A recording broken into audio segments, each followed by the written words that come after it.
আমাদের শরীরে খাবারটা ঠিক কিভাবে শক্তিতে পরিণত হয় চলুন আজকের এই আলোচনায় আমরা ঠিক এই অসাধারণ জার্নিটার কথাই বলবো একদম শুরু থেকে শেষ পর্যন্ত। কখনো কি মনে হয়েছে যে এক প্লেট খাবার খাওয়ার পর আসলে আমাদের শরীরের ভেতর ঠিক কি ঘটে? এই প্রশ্নটা দিয়েই কিন্তু আমাদের আজকের আলোচনাটা শুরু হচ্ছে। মানে প্লেটের খাবার থেকে শুরু করে শরীরের প্রত্যেকটা কোষে এনার্জি পৌঁছানো পর্যন্ত পুরো ব্যাপারটা কিন্তু এক কথায় অসাধারণ।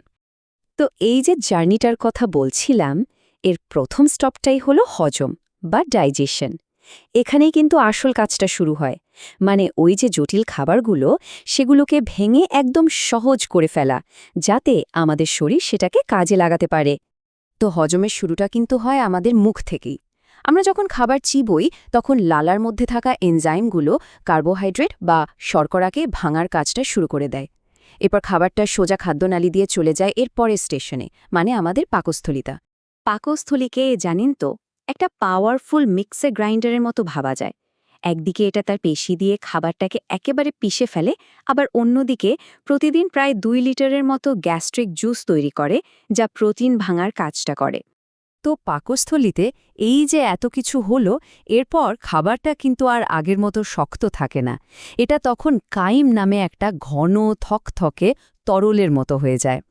আর এই কাইমটাই এবার হজমের পরের ধাপে যাওয়ার জন্য একদম রেডি, মানে এটা এখন ক্ষুদ্রান্ত্রে যাবে। হজমের আসল ম্যাজিকটা যদি কোথাও দেখতে হয় তাহলে সেটা হলো এই ক্ষুদ্রান্ত্র।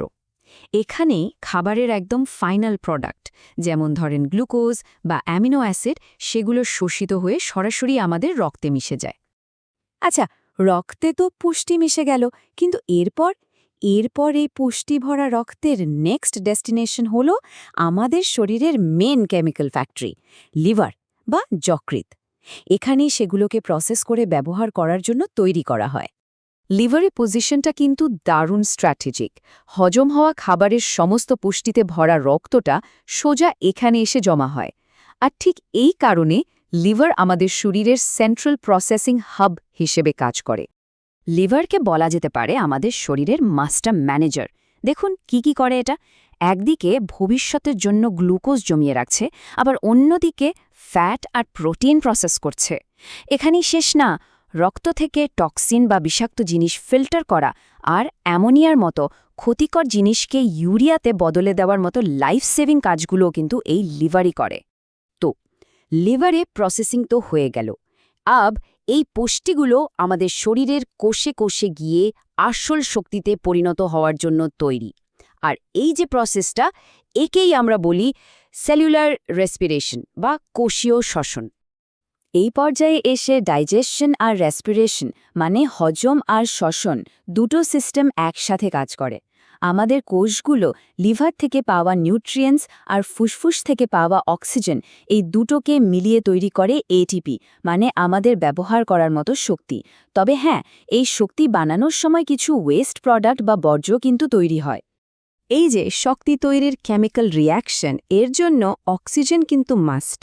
আমাদের শ্বাস নেওয়ার সিস্টেমটা ফুসফুসের মাধ্যমে সে অক্সিজেন নেয়, আর রক্তের হিমোগ্লোবিন সে অক্সিজেনকে ডেলিভারি ম্যানের মতো শরীরের প্রত্যেকটা সেলে পৌঁছে দেয়। শক্তি তৈরির সময়ে একটা বাই প্রোডাক্ট হিসেবে অ্যামোনিয়ার মতো বর্জ্য তৈরি হয়। মনে আছে লিভারের কথা? সেই লিভারই কিন্তু খুব স্মার্টলি এই টক্সিক অ্যামোনিয়াকে ইউরিয়াতে কনভার্ট করে দেয়, যেটা শরীর থেকে বের করে দেওয়া অনেক সহজ। তো বর্জ্য তো তৈরি হলো, এবার শরীরকে তো এসব থেকে মুক্ত করতে হবে, তাই না? আর এই পরিষ্কার পরিচ্ছন্নতার দায়িত্বটা কাঁধে তুলে নেয় আমাদের শরীরের সুপার এফিশিয়েন্ট ক্লিনিং ক্রু, মানে কিডনি। স্ক্রিনে যে সংখ্যাটা দেখছেন 125 ml পার মিনিট, এটা হলো গ্লোমেরুলার ফিল্ট্রেশন রেট বা জিএফআর। মানে আমাদের কিডনিগুলো প্রতি মিনিটে প্রায় 125 মিলিলিটার রক্ত ফিল্টার করে। ভাবা যায় কি অবিশ্বাস্য পরিমাণে কাজ করে চলেছে ওরা, এক মুহূর্তের জন্য না থেমে। কিডনির ভেতরে থাকা নেফ্রন নামের ইউনিটগুলো এই কঠিন কাজটা 3টা সিম্পল স্টেপে করে ফেলে। স্টেপ 1, রক্ত ফিল্টার করা হয়। স্টেপ 2, শরীর দরকারি জিনিসগুলো যেমন পানি আর নিউট্রিয়েন্টস আবার ফিরিয়ে নেয়। আর ফাইনাল স্টেপ, ইউরিয়ার মতো বর্জ্যগুলো মূত্রের সাথে মিশিয়ে শরীর থেকে বের করে দেওয়া হয়।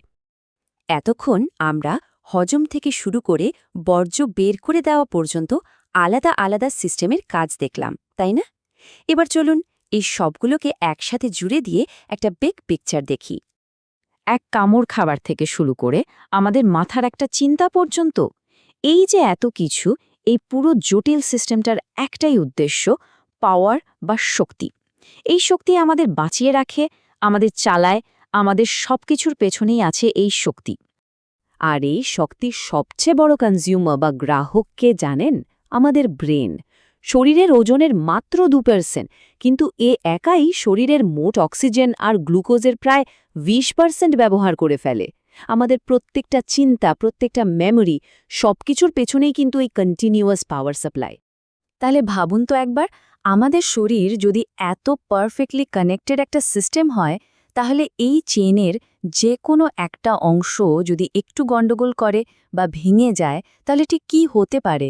এই পুরো সিস্টেমটা তখন কিভাবে এফেক্টেড হবে?